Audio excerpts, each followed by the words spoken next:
네, 오늘 본문 말씀을 통하여 내가 부르고 또 복주었느니라, 이런 제목으로 하나님의 말씀을 살펴보도록 하겠습니다. 내가 부르고 또 복주었느니라. 오늘 본문 말씀은 흑암 중에 있는 하나님의 백성들을 향한 소망의 말씀입니다. 사람들은 어떤 사실이나 문제들에 대하여 어두운 면만 보려는 경향이 있습니다. 이들은 황폐한 것을 주목한 채 암울한 미래만 전망합니다. 예전이 지금보다 좋았다는 등, 계속해봐야 소용이 없다는 등의 불길한 말들만 늘어놓습니다. 하지만 이런 일들은 가볍게 넘길 일들이 아닙니다. 왜냐하면 낙심케 되면 의기소심케 되고, 의기소심케 되면 마침내는 믿음의 길에서 이탈되기 때문입니다. 그리고 믿음의 길에서 떠나는 순간 여러분들은 모든 일에서 실패하고 맙니다. 과연 전능하신 능력을 붙잡을 수 있는 믿음의 손을 잃었는데 무엇을 할 수 있단 말입니까? 요한복음 15장 5절에서 나를 떠나서는 너희가 아무것도 할 수 없음이라고 말씀하고 있지 않습니까? 그러나 만일 하나님을 믿는다면 여러분은 믿는 만큼 모든 일들을 잘 이루어낼 수 있습니다. 생각해 보십시오. 과연 여호와의 손에 맡긴 일들 가운데 실패로 끝난 일이 어디 있단 말입니까? 그래서 마가복음 9장 23절에서도 할 수 있거든이 무슨 말이냐? 믿는 자에게는 능치 못할 일이 없느니라고 말씀하고 있지 않습니까? 흑암 속에서는 을씨년스러운 부엉이 소리나 당화 소리만 들리는 것은 아닙니다. 소망된 하나님의 말씀도 들려옵니다. 1절을 보십시오. 의를 쫓으며 여호와를 찾아 구하는 너희는 나를 들으라고 말씀하셨고, 또한 7절에서도 의를 아는 자들아, 마음에 내 율법에 있는 백성들아, 너희는 나를 들으라고 말씀하셨기 때문입니다. 그렇다면 더 이상 여러분의 내면으로부터 들려오는 황량한 암시 소리나 맥 빠진 친구들의 음울한 넋두리 소리에 귀 기울이지 마십시오. 다만 이사야 51장 3절의 말씀처럼 나 여호와가 시온을 위로하되 그 모든 황폐한 곳을 위로하여 그 광야로 에덴 같고 그 사막으로 여호와의 동산 같게 하리니라는 그분의 소망의 말씀만 듣도록 하십시오. 또한 세상에는 황량한 광야나 사막 말고도 보아야 할 것이 있다고 합니다. 그것은 바로 여호와께서 말씀을 통해 지시하는 곳, 바로 믿음의 조상 아브라함을 바라보라고 말씀하고 계십니다. 오늘 이사야 51장 2절을 보니까 너희 조상 아브라함과 너희를 생산한 사라를 생각하여 보라. 아브라함의 혀를 단식으로 있을 때에 내가 부르고 그에게 복을 주어 창성케 하였느니라고 말씀하고 계십니다. 아브라함이 홀로 혀를 단신해 아주 곤비한 상태에 있을 때 하나님이 그를 부르셨고 그를 복을 주어 창성케 하였다는 이 사실을 주목하여 보라고 말씀하고 있지 않습니까? 오늘 소망이 없다 할지라도 오늘 여러분은 광야로 눈길을 주지 말고 오늘 하나님이 말씀하신 믿음의 조상 아브라함을 지켜봐야 될 줄 믿습니다. 하나님이 아브라함을 부르셨을 때 그의 상태는 혀를 단신 그 자체였다고 합니다. 그는 아내 사라와 함께 가정을 이루었고 그들의 생활은 이리저리 떠다니는 집시 같은 장막 생활만 하였다고 합니다. 아브라함에겐 조카 롯이 있었지만 그러나 그는 아브라함에게 보탬이 된 이상으로 큰 피해를 주었던 자였음을 우리는 잘 알고 있습니다. 한마디로 롯은 의로움을 제대로 갖추지 못한 자로서 이 시대의 허약한 신앙 고백자의 전형적인 모형이 됩니다. 아브라함이 유브라뎀을 건너 사막을 횡단하여 낯선 땅 가나안에 도착하였을 때 그들 주변엔 이렇다 할 도움을 줄 자가 아무도 없었습니다. 도리어 그는 그곳에서 마주치게 된 여러 왕들로 인하여 성가신 사건들에 말려들기도 하였고 전쟁까지 치러야 됐습니다.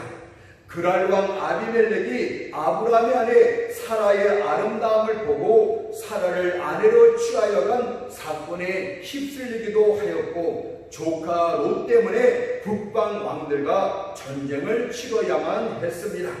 창세기 14장 14절 16절 말씀을 보니까 아브라함의 그 조카의 사로잡힌 말씀을 듣고 집에서 길리고 연습한 자 318인을 거느리고 단까지 쫓아가서 그 가산을 나누고 밤을 타서 그들을 쳐서 파하고 다메섹 좌편 호박까지 쫓아가서 모든 빼앗겼던 재물과 자기 조카 롯과 그 재물과 또 부녀와 인민을 다 찾아왔더라고 말씀하고 계십니다.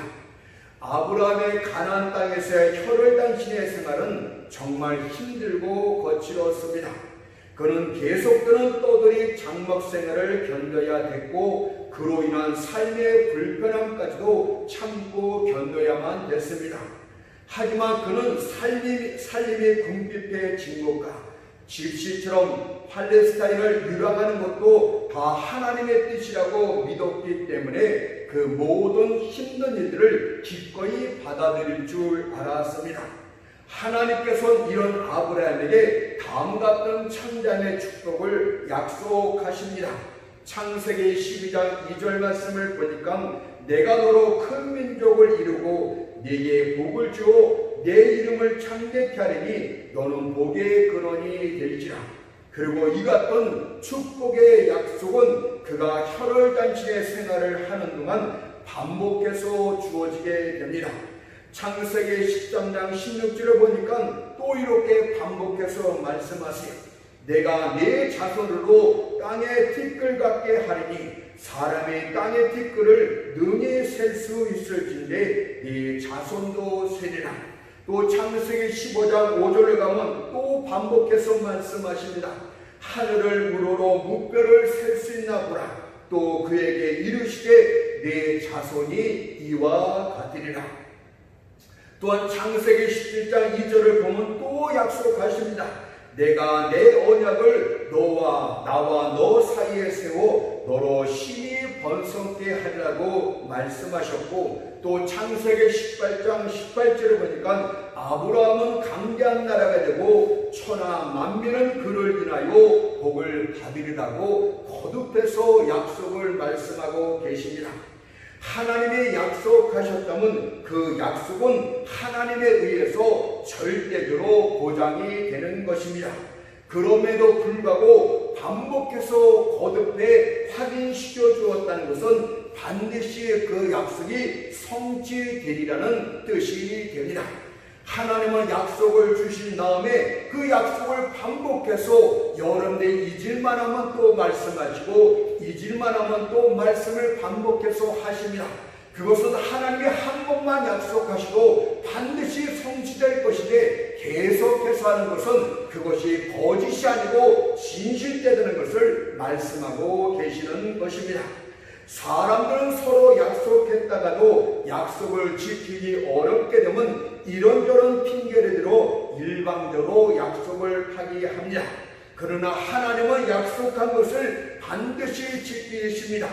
과연 하나님의 전지하신 능력이 미래에 있을 모든 일들을 다 보고 아시는 중에 약속을 하셨는데 어떻게 약속이 잘못될 수 있단 말입니까?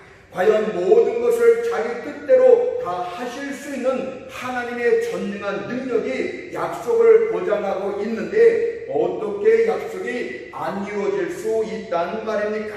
만일 하나님께서 약속하셨다면 비록 하늘과 땅이 다 없어진다 할지라도 약속은 1.1획도 변치 않고 다 이루어집니다. 그래서 민수기 23장 19절이 이렇게 말씀하고 계십니다.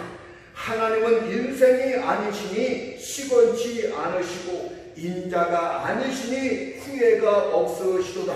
어찌 그 말씀하신 바를 행치 않으시며 하신 말씀을 시행치 않으시라고 말씀하고 있습니다.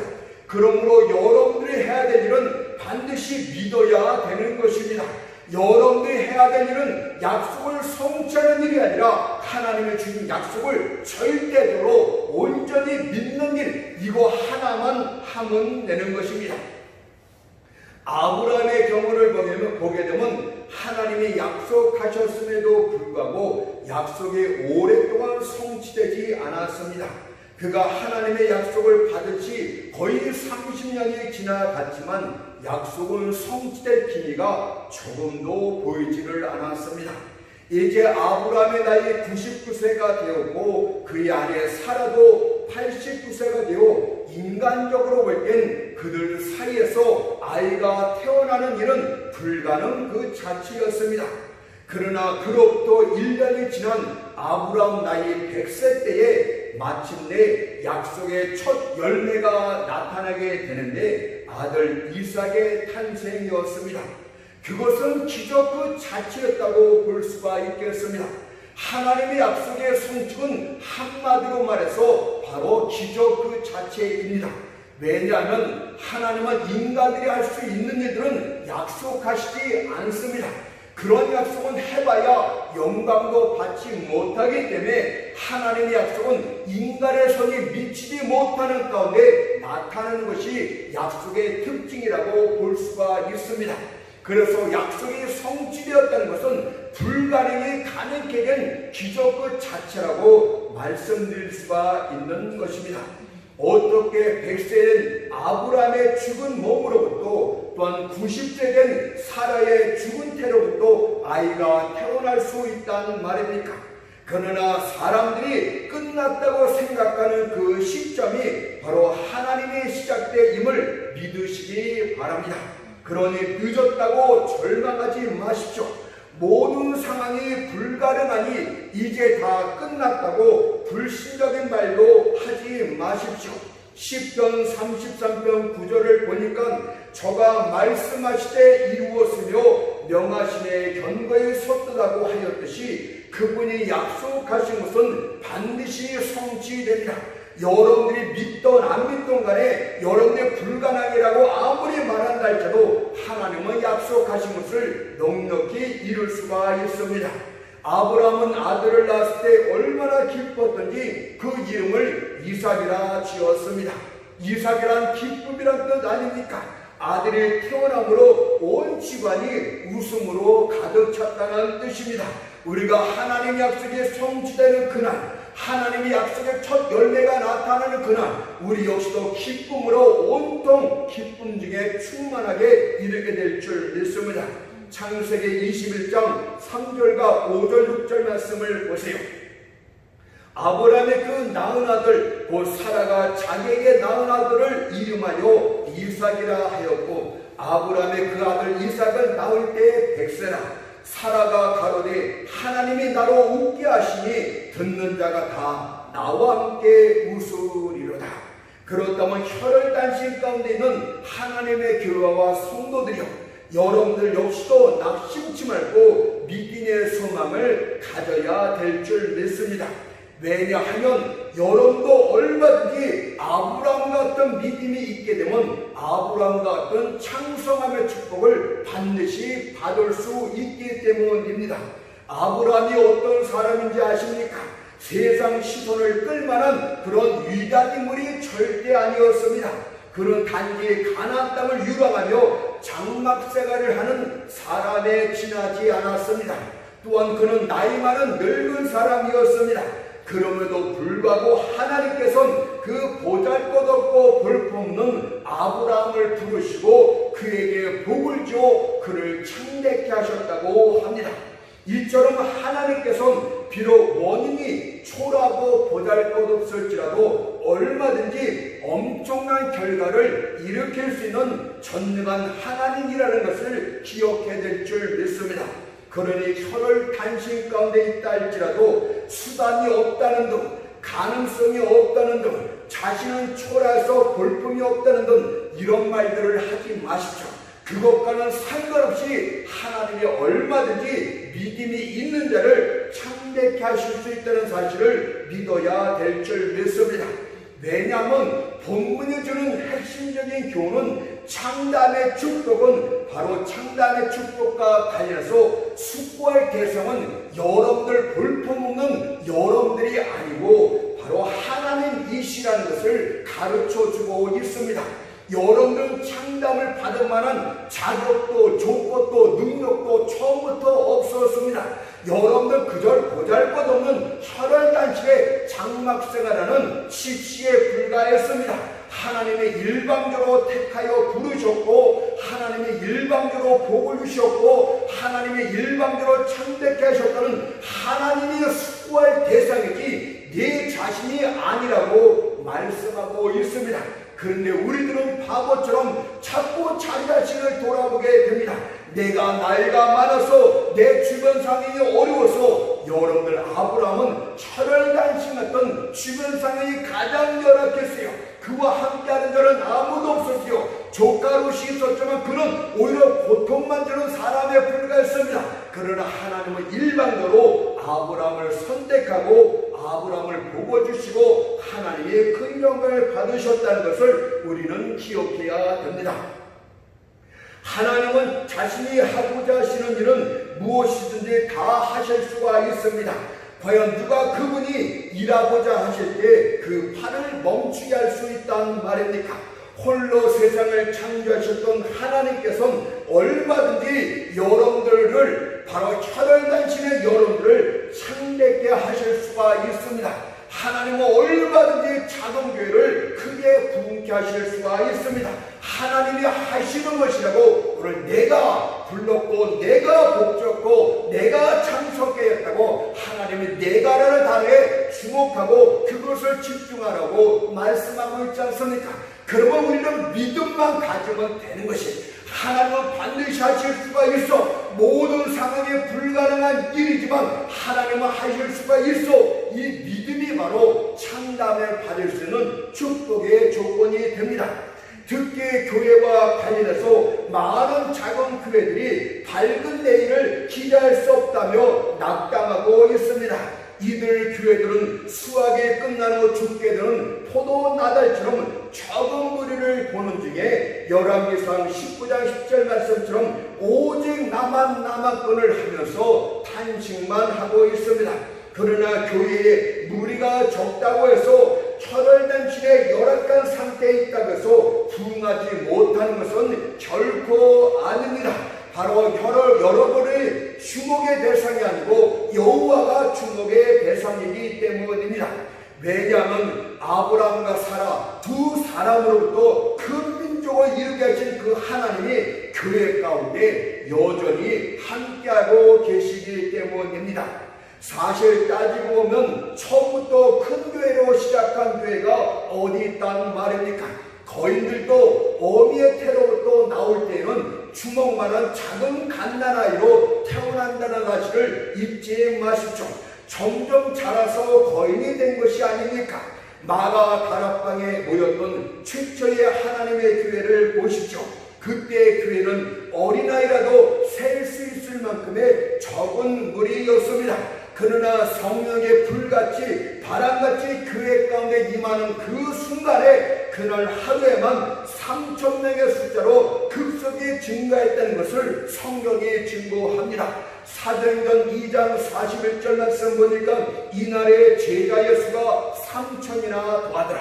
뿐만 아니라 이후로도 사도행전 2장 47절을 보니까 주께서 구원받는 사람을 날마다 더하게 하셨다고 합니다. 여러분들 하나님이 불바람처럼 일으키는 그 정해진 날이 있습니다. 하나님의 부흥의 날을 일으킬 그 정해진 날이 있습니다.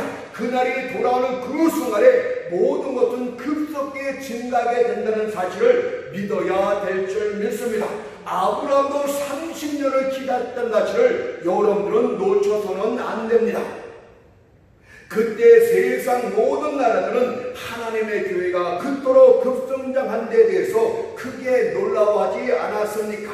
이것은 중세 암흑시대도 마찬가지였습니다. 그때 교회는 암흑기 상태에 있었지만 얼마나 빨리 새들이 노래하는 시기가 다가왔습니까? 아가서 2장 11절 12절 말씀을 보니까 겨울도 지나고 비도 그쳤고 지면에는 꽃이 피고 새의 노래할 때가 이르렀는데 반구의 소리가 우리 땅에 들리는구나. 이제 영적 겨울이 그치고 차가운 비도 그치게 되는 날이 이르게 될 것입니다. 영적 봄이 임하는 그 순간에 반구의 소리가, 성령의 임하시는 소리가 우리 땅에, 우리 교회 가운데 들리게 되는 줄로 믿습니다.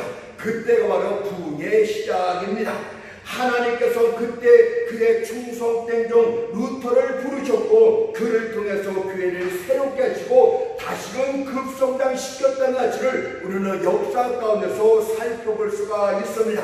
그렇다면 오늘날 이 시대도 마찬가지가 아니겠습니까? 이 시대의 신앙인들을 보게 되면 진리를 저버린 자들이 너무 많습니다.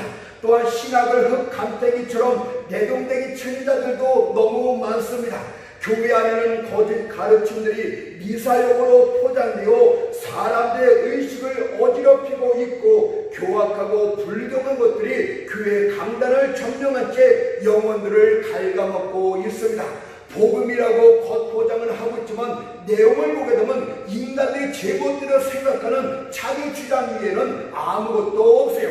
하나님의 금하시고 율법의 금한 것들을 함부로 자기들이 그것은 괜찮다고, 이런 죄를 지어도 괜찮다고 그렇게 말하는 교회들이 얼마나 많은지 모릅니다. 또한 한때 도태되었던 이단들이 다른 모습으로 재창궐하여 교회 안에 광범위하게 기생하고 있는 시대입니다. 진실로 참된 교회는 이런 악한 시대에 혈혈단신의 상태에 있다고 말할 수가 있습니다. 이런 악한 시대에는 참된 교회는 혈혈단신의 상태로 있는 것이요, 많은 교회 수가 있지만 진정의 하나님으로 순수한 교회는 바로 혈혈단신 그 상태에 있다는 사실을 우리는 주목해야 됩니다. 여러분들 교회가 많습니까? 성도가 많습니까? 많다고 하지 마세요. 하나님은 그 많은 사람에서 아브라함 하나를 보았던 것처럼 하나님의 순수한 교회들은 혈혈단신의 열악한 상태에서 믿음으로 하나님만 바라보고 있다는 것을 우리는 놓쳐서는 안 됩니다. 여러분들 세상에 이렇게 악하고 이렇게 음탕하고 더러워졌다 할지라도, 교회가 밑바닥까지 떨어졌다 해도 예민한 반응을 볼 필요는 없습니다. 비록 이 시대가 어둡고 불길한 시대라 할지라도, 이 시대가 험악한 먹거림이 잔뜩 끼어있는 시대라 할지라도 공포에 떨 필요도 없습니다. 어리석게도 우사처럼 소가 날뛰므로 수레에 쓰인 하나님의 법궤가 떨어질까봐 손을 내밀어 법궤를 잡아서는 안 됩니다. 왜냐하면 그 모든 일들은 하나님의 뜻 가운데서 이루어지는 것이기 때문입니다. 하나님의 교회 가운데 왜 이런 일이 벌어집니까? 하나님의 교회 강단이 왜 더러워졌습니까? 이런 말할 필요가 없어요. 이 모든 것들은 하나님의 섭리 가운데 이루어집니다. 저는 오늘날 하나님께서 교회를 체질하신다 이렇게 믿습니다. 하나님의 뜻을 따라서 무시무시한 여러 가지 체질이 이루어지고 있지만은, 그러나 알고 보면 절대 땅에 떨어지지 않고 쭉정이만 떨어지게 될 것입니다. 아모스 9장 9절 말씀을 보니까 내가 명령하여 이스라엘 족속을 만국 중에 체지하기를 곡식을 체질한 같이 하려니와 그 한 알갱이도 땅에 떨어지지 아니하리라. 아무리 무서운 시련이 오고 이단들이 닥쳐온다 할지라도 하나님의 참된 선택된 알곡들은 단 하나도 땅에 떨어지는 일은 없습니다.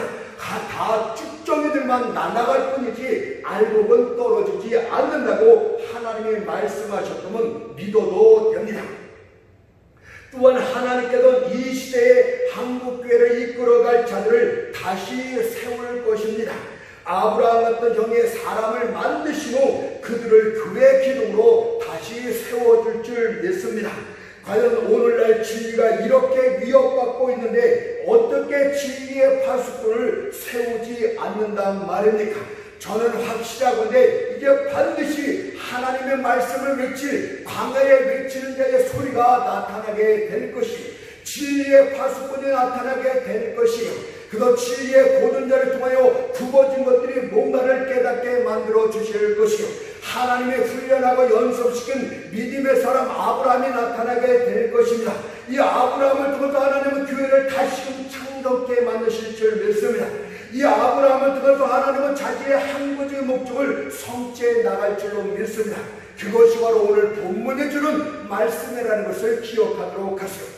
사실 이 말씀은 이스라엘 백성들이 바벨론 포로로 끌려갔을 때, 낙담중했을 때 내가 아브라함과 사라를 통해서 유대 민족을 일으킨 것처럼 너희를 다시금 포로에서 이끌어내어서 다시금 민족 가운데서 나라를 세울 것이라는 약속의 말씀으로 주셨다면, 이것은 교회 가운데 주시는 말씀, 하나님의 백성들 가운데 주시는 말씀인 줄 믿습니다.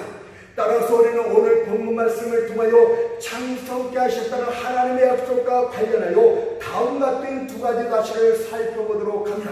창성함의 축복이 과거에 끝났다면 이 말씀은 성경에서 지워져야 됩니다. 그러나 이 말씀을 지금도 빛을 발하고 성령께서 이 말씀에 기름 부음을 하고 있다는 것은 한국교회가 또다시 창성할 수 있다는 사실을 가르쳐주고 있다는 것을 믿어야 됩니다. 따라서 첫 번째 생각해 줄 말씀은 창성함의 축복을 받을 자에 대해서, 두 번째는 성취하시는 여호와 하나님에 대해서 살펴보도록 합니다. 첫 번째, 창성함의 축복을 받을 자가 누군가에 대해서 살펴보도록 합니다. 본문에서 너희 조상 아브라함과 너희를 생산한 사라를 생각하여 보라고 말씀하고 있듯이, 하나님의 교회를 생산할, 하나님의 교회를 다시 창성케 할 그 조상 아브라함과 사라를 한번 생각해보라고 말씀하고 있지 않습니까? 따라서 창성함의 축복을 받으려면 아브라함이 어떤 사람인지, 그가 그로부터 무엇을 배워야 되는지를 생각해 보아야 합니다. 우리는 아브라함이 갖고 있던 가장 큰 특성 중에 바로 가장 큰 것이 믿음이었다는 것을 우리는 알게 됩니다. 왜냐하면 그가 약속의 축복을 얻게 된 것이 믿음이었음을 이렇게 전하고 있기 때문입니다. 로마서 4장 18절 21절 말씀을 보니까, 아브라함이 바랄 수 없는 중에 바라고 믿었으니 이는 네 후손이 이와 같으라 하신 말씀대로 많은 민족의 조상이 되게 하려 하심을 인함이라. 그가 백세나 되어 자기 몸에 죽은 것 같은가 사라에 대해 죽은 것 같은 걸 알고도 믿음이 약해지지 아니하고 믿음이 없어 하나님 약속을 의심치 않고 믿음에 견고하여서 하나님께 영광을 돌리며 약속하신 그것을 또한 능히 이루실 줄을 확신하였으니 이러므로 이것을 저에게 의로 여기셨느니라. 아브라함의 모든 행동의 주된 동기는 믿음으로부터 나왔다는 것을 믿어야 됩니다. 믿음이 있었기 때문에 모든 어려움들을 견딜 수가 있었고, 믿음이 있었기 때문에 오랫동안 기다릴 수가 있었고, 믿음이 있었기 때문에 소망을 잃지 않을 수가 있었고, 믿음이 있었기 때문에 고상한 인품을 수여할 수가 있었고, 믿음이 있었기 때문에 하나님의 말씀에 순종할 수 있었고, 믿음이 있었기 때문에 약속의 축복을 손에 쥘 수 있었다고 말하고 있는 거예요. 만약 아브라함의 묘수에 비명이 있다면 거기에는 아브라함은 하나님을 온전히 믿었다라고 쓰여져 있었을 줄 믿습니다. 여러분들, 하나님의 고전적인 축복이 무엇인지 아십니까? 구약의 말씀을 쭉 읽어보게 되면 수가 증가하게 되는 것, 창대게 되는 것이 하나님의 고전적인 축복이라는 것을 기억해야 됩니다. 첫사람 아담에게 준 최초의 축복을 보십시오. 창세기 1장 28절에 보니까 하나님의 그들에게 복을 주시며 그들에게 이르되 생육하고 번성하여 땅에 충만하라. 여러분의 삶이 충만케 되고 번성하는 것이 하나님의 고전적인 축복입니다. 하나님의 교회가 숫자가 늘어나고 부흥하는 것이 하나님의 바라는 축복의 근거라는 것을 기억하도록 합시다. 이것은 온 세상의 모든 것을 물러다 심판하신 후에 방주로부터 나온 노아에게 주셨던 축복도 동일했습니다. 창세기 9장 1절에 보니까 하나님의 노아와 그의 아들에게 복을 주시며 그들에게 이르시되 생육하고 번성하여 땅에 충만하라. 뿐만 아니라 세상 민족들 가운데 아브라함을 선택하시고 부르시고 그를 축복할 때도 마찬가지였습니다. 창세기 22장 17절에 보니까 내가 네게 큰 복을 주고 네 씨로 성하게 하여 하늘의 별과 같고 바닷가의 모래와 같게 하리니 라고 말씀하고 계십니다. 이것은 영적 의미에서 보면 하나님의 교회에게 주시는 축복의 말씀이 됩니다. 왜냐하면 성령의 권능으로 교회를 찾아오게 될 때 교회는 크게 부흥했기 때문입니다. 교회의 부흥에 대하여 아모스 9장 13절 말씀을 보니까 그때 밭가는 자가 곡식 빼는 자의 뒤를 이으며 포도를 밟는 자가 씨 뿌린 자의 뒤를 이으며라고 했습니다. 여기에 사용된 비유를 보게 되면 수확이 너무 많아서 거두는 자들이 다 거두어들이기도 전에 기경하는 자들이 다음 곡식을 위하여 쟁기기를 시작했다는 뜻입니다. 열매의 풍성함이 너무도 많아 포도를 밟는 자가 포도즙을 다 밟아 짜기도 전에 씨 뿌릴 때가 다시 도래했다는 뜻입니다. 교회가 부흥하게 되면 한 명의 회심자를 보았던 교회에서 수백 명 수천 명의 회심자를 보게 된다는 뜻이에요. 한편의 설교로서 수십만의 사람들에게 축복이 되었던 그 말씀이 수천 명 수만 명에게 동일한 축복의 말씀으로 다가오게 된다는 뜻입니다. 그렇다면 우리 모두 교회의 부흥을 믿읍시다. 만약 우리가 아브라함 같은 믿음으로 교회에게 주신 부흥의 축복을 약속을 믿게 되면 교회는 다시 한번 다산의 어미가 되게 될 줄 믿습니다. 이것은 각 성도의 경우에도 마찬가지입니다. 수가 많아지는 것은 하나님의 고전적인 축복이라고 말씀하고 있듯이 회사가 커지게 되면 종업원 수가 점점 많아지게 됩니다. 가게가 복을 받게 되면 손님의 수가 점점 늘어나게 됩니다.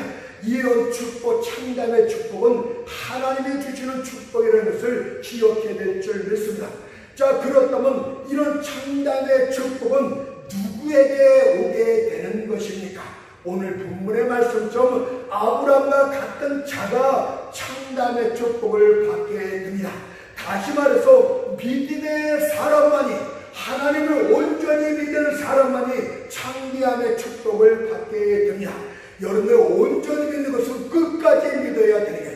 200만의 민족이 애굽에서 나왔을 때 그 200만의 민족이 다 불신령이 되도록 가졌고 오직 여호수아와 갈렙만이 온전히 하나님을 믿었다고 말씀하고 있듯이 온전한 믿음이 쉬운 것은 결코 아닙니다. 모든 사람이 다 곁길로 갔지만 그들은 하나님만 바라보았던 것이 이것이 온전한 믿음이라고 말씀하고 있지 않습니까? 여러분들 이 믿음을 가진 자만이 창담의 축복을 받게 되는, 여러분들 기독교 사업가들을 보니까 그들이 하나님을 얼마나 온전히 믿고 하나님을 바라보았는지 그들의 간증의 말씀을 통해서 우리가 듣게 되지 않습니까? 그들은 어떤 상황이 정말 열악한 상황이고 죽을 상황이지만 하나님을 바라보며 날마다 새벽마다 하나님께 부르짖고 하나님을 의지하고 하나님을 신뢰하고 정직하게 나가고 하나님의 말씀에 순종함으로 그들이 창담의 축복을 받았다고 고백하는 것처럼 오늘 여러분들 자신과 그들을 한번 비교해 보도록 하세요. 하나님의 교회도 마찬가지입니다. 여러분 이런저런 여기 기웃거리고 저기 기울이지 말고 하나님의 말씀 안에 발서서 순수함을 얻고서 하나님을 바라볼 때 혈을 단신에 있지만 그들에게 반드시 교회의 부흥의 역사가 그들을 통해서 이루어지게 됩니다. 그렇다면 믿음이란 무엇입니까? 믿음이란 한마디로 하나님께 완전하게 기대는 것을 말하고 있는 거예요. 하나님께 완전하게 기대는 것이 믿음이라고 말씀을 합니다. 예를 들어서 마당에 한 울타리가 있는데 거기에 자기 몸 전체를 의지하고 기대고 있는 상태를 믿고 있다, 이렇게 말하고 있는 게, 반석에 자기 몸 전체를 뻗어서 그 위에 반드시 누워있는 상태가 믿음이라고 말하고 있는 게, 혹시 반석이 흔들리면 어떡할까 해서 상체만 눕히고 하체는 땅을 밟고 있는 그런 상태가 믿음이 아니에요. 몸무게를 반만 울타리에 의지하고 있는 그것이 믿음이 아니에요. 믿음은 100% 하나님 앞에 다 믿고 하나님의 잘못되면 나도 잘못됩니다. 하나님이 역사하지 않으면 나는 끝나고 맙니다. 이 상태가 믿음이라고 말씀을 합니다. 약삭빠른 사람은 믿음으로 나가지 못한다는 뜻이에요. 그래서 믿음의 사람들에겐 두 가지 특징이 나타나게 되는데, 첫째로는 강력하게 기도하게 됩니다. 본래 하나님의 약속은 이미 말씀을 드렸듯이 인간의 힘으로는 실현 불가능한 것들이 하나님의 약속입니다. 하나님의 약속 중에 인간의 힘으로 혹 도달할 것이 있으면 한번 여러분들이 말해보세요. 그런 것은 아무것도 없어요. 하나님이 약속하신 것은 인간 힘으로 불가능한 것들만 약속하시고 계십니다. 때문에 인간의 이성은 하나님의 약속을, 하나님의 뜻을 받아들이지 못합니다. 아무리 위대한 사람이라 할지라도, 아무리 뛰어난 신학자라 할지라도 믿음이 없으면 그는 하나님의 뜻을 순종할 수가 없고 쫓을 수가 없게 됩니다. 그러나 믿음은 이성을 뛰어넘게 됩니다. 그걸 수용하고 받아들일 수 있습니다. 그래서 믿음은 항상 이렇게 말합니다. 나는 머리로는 도저히 이해할 수가 없습니다. 어떻게 일이 이루어질 수 있단 말입니까? 그러나 나는 하나님이 말씀하셨기 때문에 그 일이 이루어질 줄을 믿습니다. 이렇게 말하는 것이 믿음의 특징입니다. 아브라함도 똑같았다고 말씀하고 있어요. 그도 아직 이성적인 사람이었어요. 로마서 5장 19절에서 백세가 되어서 자기 몸에 죽은 것 같은가, 아내 사라한테 죽은 것 같음을 알고도 라고 말씀한 것이에요. 알고도라는 말은 이성적인 판단을 했을 때 자신들이 아이를 낳는 것이 불가능하다 이 뜻이에요. 믿음은 맹신이 아니요, 아무것도 모르고 성경 지식에 무엇이 성경 안에 무슨 말씀인지 알지 못하고 맹목적으로 믿는 사람이 있는데 그것은 믿음이 아니고 광신입니다. 믿음은 알고도가 먼저 밑판에 깔려 있어요. 이성처럼 명백하게 이런 것들이 안 되는 것을 알고도 하나님이 이렇게 말씀하셨기 때문에, 성경에 이렇게 지시하셨기 때문에, 성령께서 내 마음에 감동을 주셨기 때문에 나는 이성적으로 알지만 믿음으로 나간다, 이렇게 말하고 있는 게, 그가 이어서 한 말이 무엇입니까?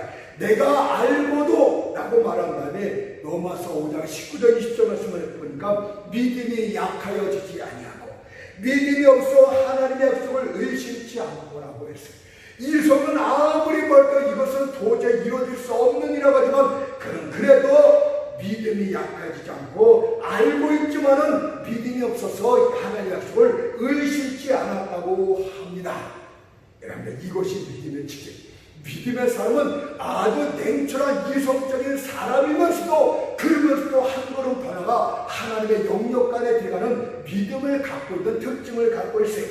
이 말씀의 뜻은 이런 것입니다. 그래, 나와 내 안에 사람은 도저히 아이를 낳을 수가 없어. 그는 상식적으로 절대 불가능해. 그러나 약속을 주신 분이 하나님이 아닌가. 그러므로 그 문제를 해결할 것도 하나님인 것이에요.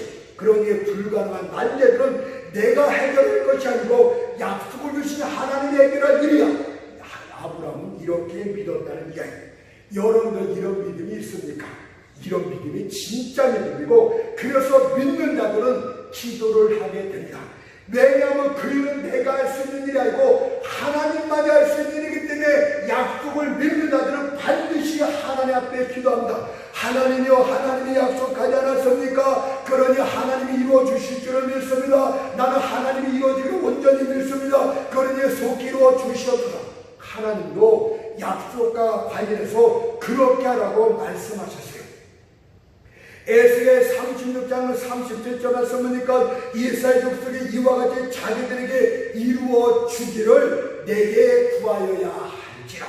여러분들, 약속을 믿는 자는 하는 둥 마는 둥 하는 기도를 하지 않습니다. 중언부언하지도 않습니다. 기도에 지쳤다는 이유로 기도를 멈추지도 않습니다. 이들은 이루어질 때까지 기도합니다. 하나님의 약속하셨으니까 반드시 이루어질 것이야. 가만히 있지 않고 하나님의 약속하시고 저절로 이루어질 것이야 말하지 않고 하나님이 약속하셨기 때문에 이루어질 때를 계속 아버지 앞에 졸르듯이 기도를 하게 됩니다.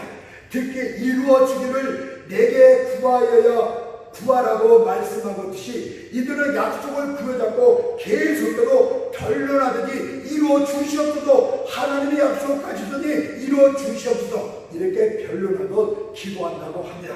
하나님이여, 당신께도 약속하지 않았습니까? 목별 같은 부흥을 주시겠다고 약속하지 않았습니까? 당신은 신실한 하나님이시나이다. 약속과 관련해야 디도서 1장 1절에서 거짓이 허락 거짓이 없는 하나님이라고 말씀하셨더니 이제 약속하신 대로 속히 이루어 주옵소서. 그래서 약속을 받고서 믿는 자는 기도를 강력하게 하게 된다. 여러분, 약속을 받았으면서 기도하지 않는 것은 거짓말이에요. 약속을 받고 그 약속을 믿는 자는 반드시 기도를 하게 됩니다. 여러분들 기도합니까? 모든 것이 불가능한 상황 가운데 있고 혈혈단신에서 힘든 상황 가운데 있지만 하나님의 약속을 바라보면서 믿고 기도하고 있습니까? 이성적으로 가면 내가 곧 끝날까 어떤 것을 알고 있음에도 불구하고 하나님의 약속을 믿고 있기 때문에 밤낮으로 부르짖어 기도하고 있습니까? 여러분은 진짜 믿음의 사람이고 여러분이 창자의 축복을 받을 만한 자격을 갖춘 자라고 오늘 하나님이 말씀하고 있는 거예요.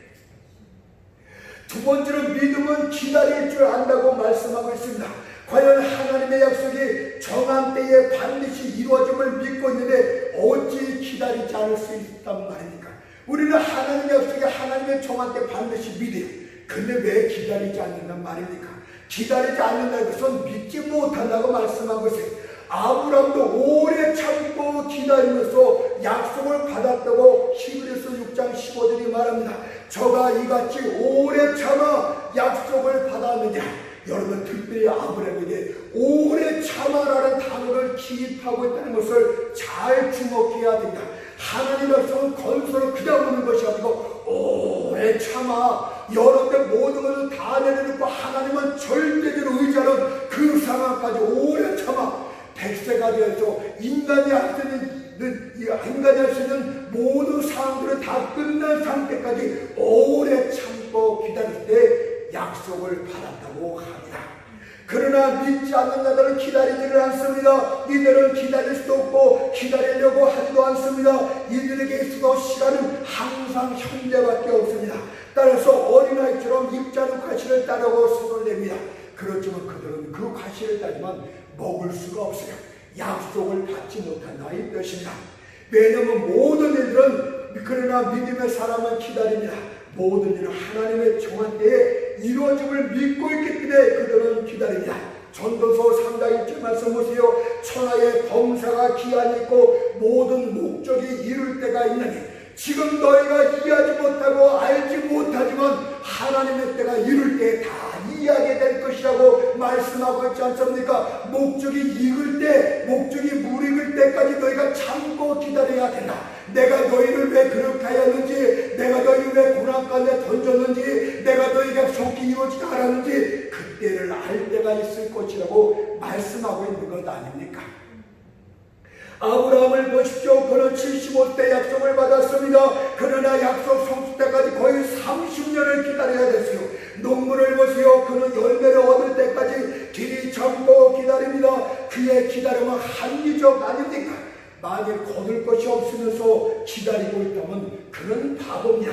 그러나 추수할 것이 있다면 약속 성취가 기다리고 있다면 반드시 기다리는 자는 축복의 대상이 되는 거예요.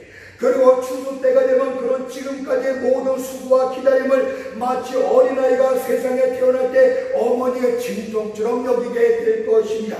어머니가 진통 때문에 괴로워합니까? 아이를 받아보면서 기뻐하고 즐거워하지 않습니까?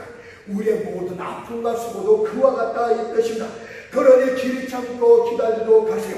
하나님께 가장 영광이 되는 그날, 교회에게 가장 유익이 된 그날에 하나님께서 역사하실 줄로 믿습니다. 그렇게 할 때 우리 역시도 아브라함처럼 기쁨이로새 소리치게 될 것이고 약속의 첫 소산인 문별의 첫 열매를 보게 될 줄 믿습니다.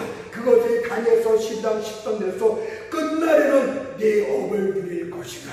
끝날이에요. 중간치에 99% 된 날에 업을 누리는 것이 아니라 끝날에 네 업을 누릴 것이다.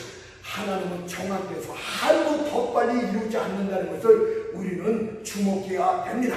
두 번째는 성취하시는 여호와께서 말씀을 드리겠습니다.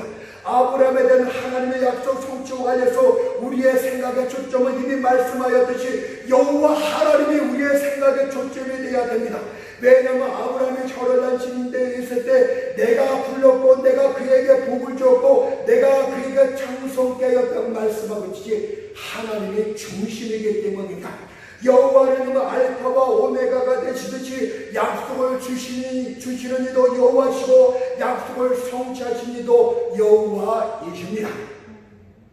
아브라함의 하나님은 전능하신 하나님이십니다. 그분은 절대 주권자이십니다. 다니엘서 4장 35절에 보니까 하늘의 군사에게든지 땅의 거민에게든지 그는 자기 뜻대로 행하신 아니라고 하였듯이 그분께서 일단 이곳이 내 뜻이다라고 말씀하셨다면 세상 모든 나라와 지옥의 모든 권세가 합하여 반대한다 할지라도 그분 뜻을 변케 할 수가 없습니다. 여러분은 길을 걷다가 길을 가로지러 거민들이 쳐준 것을 보았습니다. 그러나 여러분은 그런 것 알아 못하지 않고 그냥 끊고 지나갑니다. 이와 마찬가지로 하나님께도 자신이 하시고자 하는 일은 어떤 방해가 있더라도 아무 거리낌 없이 그냥 이루십니다. 그 누구도 당신께서 어째여 그렇게 행하시나이까 말할 자가 하나도 없다는 사실을 기억해야 됩니다. 사람은 건축을 시작했다가도 끝낼 능력이 없어서 중간에 멈추거나 계획을 변경합니다. 그러나 하나님은 일단 건축을 시작하였다면 끝내지 못하는 분이 아닙니다. 하나님이 이렇게 성전 건축을 지으셨는데 그분이 문별의 그 부흥을 못 이루시겠습니까? 저는 절대 이렇게 생각하지 않아요. 만약 그분이 능력이 없어 일을 중단할 수 있을 것이라 생각하십니까? 그런 일은 존재하지가 않습니다. 하나님의 창조 역사를 보십시오. 그분께서 아무것도 없는 무에서 모든 것을 창조해내셨습니다. 과연 그분이 힘이 붙여 중간에 창조 역사를 중단하셨단 말입니까? 그렇지 않습니다. 그분이 홀로 창조 역사를 다 끝내신 후에 비로소 안식을 가졌음을 창세기 2장 1절 2절이 말합니다. 천지와 만물이 다 이루니라. 하나님이 지으시던 일이 일곱째 날에 이를 때 마치 그 지으신 일이 다함으로 일곱째 날에 안식하시라. 하나님은 마치실 때까지 절대 일을 중단시킨 일이 없어요. 다윗 왕에 대한 하나님의 약속도 마찬가지입니다. 사무엘하 7장 8절에 보니까 만군의 여호와께서 이처럼 말씀하시기를 내가 너를 목장 곧 양을 따르는 데서 취하여 내 백성 이스라엘의 주권자를 삼가라고 말씀하셨듯이 하나님은 다윗을 이스라엘 왕으로 세우실 것이라고 말씀하셨습니다. 그러나 다윗은 이새의 자식으로 뒷전한 양측에 지나지 않았습니다. 아브라함과 대동소이했습니다. 때문에 하나님이 그렇게 말씀하시고 약속하셨다 할지라도 그것을 믿을 자는 아무도 없었습니다. 그러나 하나님의 약속 성취를 보십시오. 하나님은 선유적에 서는 다윗이 거인 골리앗과 만날 수 있도록 하였고 싸울 수 있는 상황을 만들었고 또 그가 물맷돌로 단번에 골리앗을 뚫을 수 있도록 모든 상황들을 주관하십니다. 그리고 이 한 사건으로 말미암아 다윗은 단번에 이스라엘 가운데 최고 유명한 자로 득세하게 됩니다. 사울왕보다 더 존귀한 자가 한 사건으로 이루어지게 됩니다. 그것을 사무엘상 18장 7절에서 여인들이 뛰놀며 창하여 가르되 사울의 존자는 천천히요 다윗은 만만하라. 비천한 양치기를 한 사건으로 통해서 다윗을 이스라엘 가운데 최고 존귀한 자로 만드시는 하나님의 역사를 주목해야 됩니다. 이에 사울은 극도로 분개했고 그를 시기함으로 죽이고자 했습니다. 이때부터 다윗의 도망치는 고단한 삶이 시작이 됩니다. 그때 그는 자신을 사냥꾼에 쫓겨가는 매출하게 비유를 했습니다. 그렇다면 혹시 하나님 약속이 잘못된 것은 아닐까요? 어떻게 모든 상황이 왕이 되는 방향으로 나가지 않고 도리어 밑바다로 곤두박질 한단 말입니까? 그러나 하나님의 뜻은 누구도 거역할 수가 없어요. 그분이 열면 닫을 자가 없고 그분이 닫으면 열 자가 없습니다. 하나님께서 다윗의 고단한 삶을 허락하신 것은 무엇입니까? 성경을 보니까 그를 이스라엘 통치자로 만들기 위한 연단 과정으로서 하나님이 허락하셨다는 것을 믿어야 됩니다. 여러분들이 하나님이 약속을 하셨다 할지도 여러분들이 너무나 부족하고 너무나 쫄짱이고 너무나 바보 같고 겁쟁이고 지식이 없고 지혜가 없고 용기가 없기 때문에 하나님이 여러분들 연단 과정에 주고 있다는 것을 알지 못하십니까? 하나님은 완벽하게 하세요. 약속을 주실 뿐만 아니라 약속을 취하시는 자를 완벽하게 만들어 가시기까지도 하십니다. 그리고 마침내 다윗이 충분한 사람이 되니까 유다 지파의 왕으로 세우십니다. 사무엘하 2장 7절에 보니까 유다 족속에 내게 기름을 부어 저희의 왕을 삼았습니다. 12지파 중에 2지파의 왕이 됐습니다. 이것은 주관자는 왕이 아닙니까? 그래서 하나님은 그를 계속해서 역사하시고 마침내는 이스라엘 12지파 이웃과 모두를 지배하는 이스라엘의 실질적인 왕이 될 때까지 주관을 하시고, 그것이 사무엘하 5장 3절에 나타나는데, 저희가 다윗에게 기름을 부어 유다 왕에다 이스라엘 왕을 삼으랴. 여기까지 하나님이 역사하셨어요. 하나님의 약속을 완벽하게 나가십니다. 그러니 하나님의 약속을 믿도록 하시죠. 하나님이 우리에게 무별의 축복을 주셨습니까? 약속하셨습니까? 하나님은 몇 명, 몇십 명, 몇백만 끝나지 않고 헤아릴 수 있는 많은 머리들을 우리에게 붙여주실 것까지 우리와 함께 하시고 역사여 주실 줄로 믿습니다. 진실로 에레미야 30장 2절의 말씀대로 이를 행하는 여호와, 그거를 지어 성찬한 여호와인 줄 믿습니다. 이제 결론을 맺겠습니다. 장차 우리가 활동해야 될 무리는 세상입니다. 우리 손에 그것에 뿌릴 복음의 씨앗이 충분하게 준비되어 있습니다. 철단신의 아브라함을 창작하신 하나님께서 이제 우리 교회를 복음을 뿌리게 함으로 창작하여 주실 줄로 믿습니다. 열차를 이미 대기 상태에 있습니다. 이제 신호만 떨어지면 우리는 약속의 목적지랑에서 분해서 힘차게 나가게 될 줄 믿습니다. 그러니 흔들리지 마세요. 머지않아 아침이 밝아오게 될 것입니다. 여호와는 강하고 강하신 분이십니다. 이사야 40장 5절 말씀이니까 여호와의 영광이 나타나고 모든 육체가 그것을 함께 보내고 말씀하고 있듯이 하나님은 약속을 성취하시는 강하신 분이 되십니다.